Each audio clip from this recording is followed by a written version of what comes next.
Hello and welcome here to Talk SCB and welcome back to the channel here for another preview video on the Copa América Centenario, and we are looking today at the third place playoff, which is going to take place tomorrow night before the big finale on Sunday between Argentina and Chile.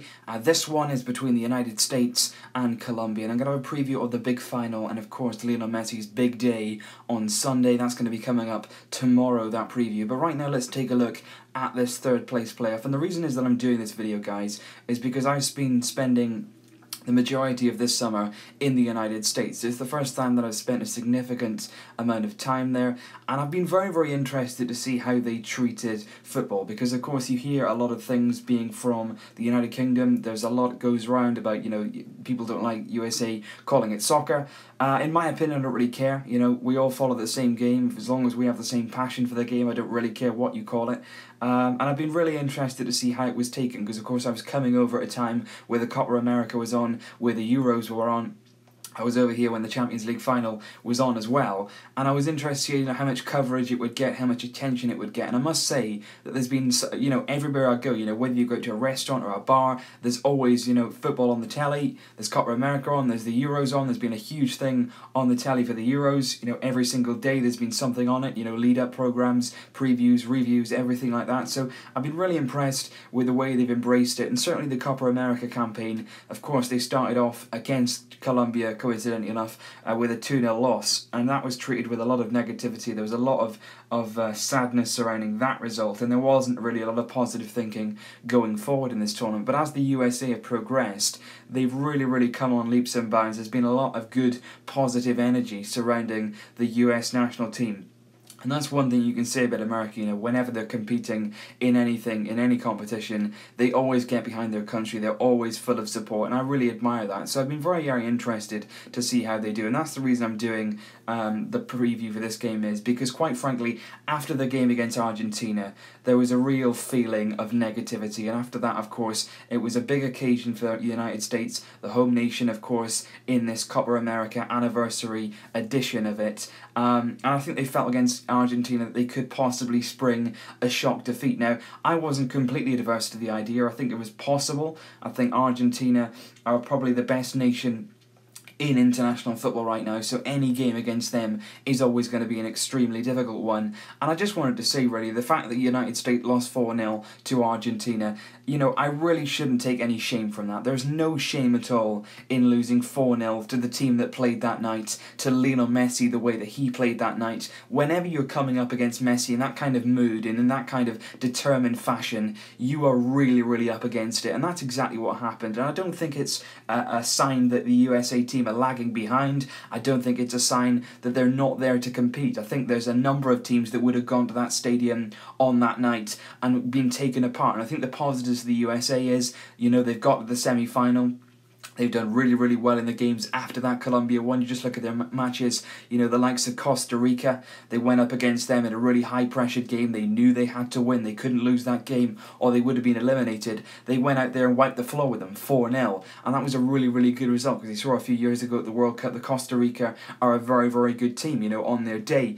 They beat Paraguay, they beat Ecuador in the next round, and then they got through the semi-finals. It was a big occasion for them, and they lost to Argentina. But I think overall, I think this should be a very positive campaign for the USA. I think they've done very well. I think they've competed. I think they've introduced some players. I think the one criticism you would have of Jurgen Klinsmann is the fact that possibly in this campaign we've seen the same starting 11. Now, I've got no problem with consistency. I think that's the right way to go about things, particularly in a major tournament. If a team is doing well, don't alter it, don't change it too much. But I think in terms of its substitutions, we've not really seen the introduction of some of the younger players on the bench. The likes of Nagby, I would have liked to have seen him sooner. I think we saw him, we're possibly going to see him now in the game against Colombia, but, it's possible that we still won't see him. He came on for a few minutes against Argentina, but I don't feel we've seen him quite enough. There's the young lad from Dortmund, the youngest player ever to represent the United States. He scored in a friendly before the Copa America kicked off. We haven't really seen enough of what he can do. And I think if there's anything Klinsmann's got to do now, he's got to integrate these young players. He's got to make sure that he's developing on this team, because I think Klinsmann has done a good job overall since he's gone into the United States job. I think he's taken them on the levels. You saw what they achieved at the World Cup. I think the semi-final of the Copa America is certainly a good thing. I just think now that he's got to really develop that squad and make sure that he is introducing those younger players and integrating them into the team, because what they've got there, the USA, is a really good core of players.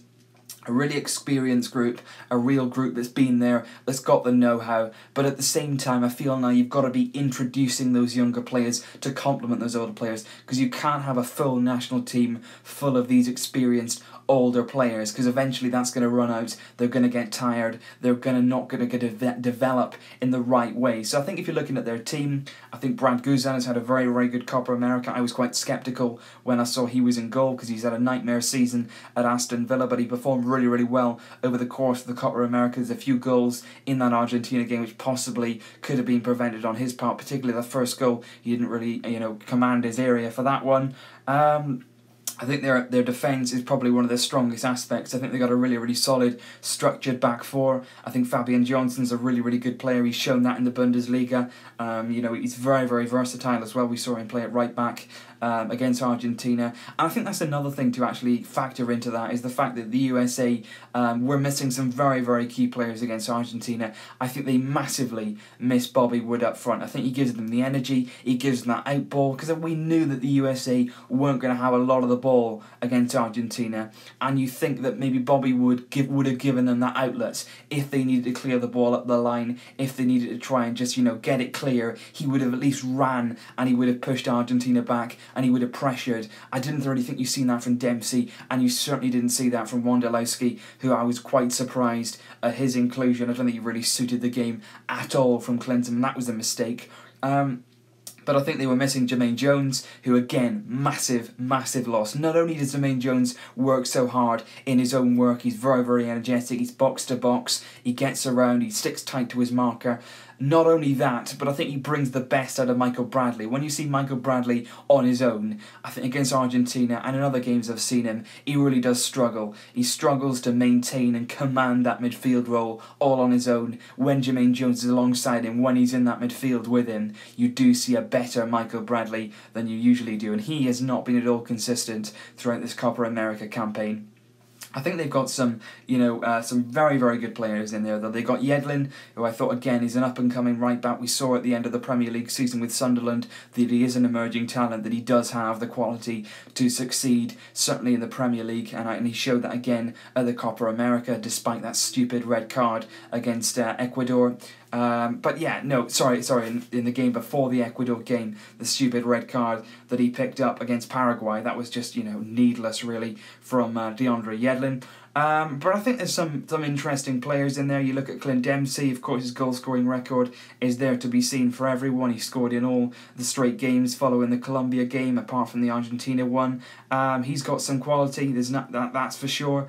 And I think they've got, Gaesi Zardes, a good player, a good young player, a lot of spirit, a lot of fight, a lot of hard work gone in from him this tournament. He's been having the tendency to play a bit wider than he does with his club. He's been operating in that wider role, but he has chipped in with a goal. So his positives there as well. The likes of Bedoya, I think the likes of Beckerman as well. Those are the sort of players that I feel need to be played with more of a bench role. We've seen Beckerman on the bench. I think Bedoya gives his all. Again, he's another hard-working player. But again, you look at somebody like Nagbe and what he could give to this team in terms of the energy. And I think that's something maybe in the Argentina game the USA were lacking, that energy, that drive, that commitment to get up the pitch, to fight, to press Argentina. Because we saw it so many times in that Argentina game where there was too much space for their players. You saw how much space Lionel Messi had for the opening goal. That should never, ever happen in any game. Whenever you play against a team with the quality of the players that Argentina do, you've got to make sure that you're pressing them in every available opportunity and allowing them no space at all, and that didn't happen. And that's not because the USA didn't want to, it's just because they felt they couldn't do it.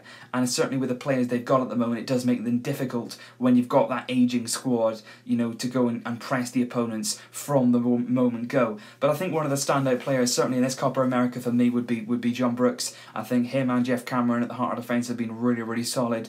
Excellent performances him throughout the group stage and the first knockout round, and a really, really good tournament for him, certainly coming away from that. But in terms of the game against Colombia, I think USA, I would love them to win it, and I really would, because like I said, I've been in America, I've felt what it means to them when they win in these sort of games, and I think if they could finish third place in the Copa America, that would be a real success, and certainly that would bring the positive attitude back to the front following this defeat to Argentina, and I think they can do it. I think the USA team now is very, very different to the one that lost just a few weeks ago in that first opening game against Colombia. I haven't been altogether impressed with them. They're not the Colombia that we saw at the World Cup. They're not quite as fluid as that. Peckerman is under some criticism and some pressure from the Colombian media. So I think it's certainly a game which is very open. I think obviously Colombia go into this game as the bookies' favourites, but I wouldn't necessarily swing it that way. I would say about 50-50 despite them beating the USA 2-0 in that opening group game. Apart from that, I don't really see any influx in that it's going to be a very, very big win for Colombia. This is going to be a tight game, this is going to be a close game, and like I say, I really hope the USA can put everything into this game, secure that third position, end the tournament. What has been a very, very successful tournament, ended on a high, ended on a good note, and I think that would be really, really good, not only for this particular USA team, but also as a message going forward for their national team and football in general in this country. So leave your thoughts down below, guys. Like I said, sorry, it's a bit of a random video in terms of Barcelona, but of course in the summer there's not going to be an awful lot apart from transfer rumours. There's not an awful lot until pre-season starts, so hope you don't mind me doing this preview video for the Copa America third place. Like I say, there will be a video coming up tomorrow on the big final, Lionel Messi's big day, Argentina against Chile, the Copa America final. That'll be coming up very, very soon, guys. But until then, as always, Vesca, El Barça.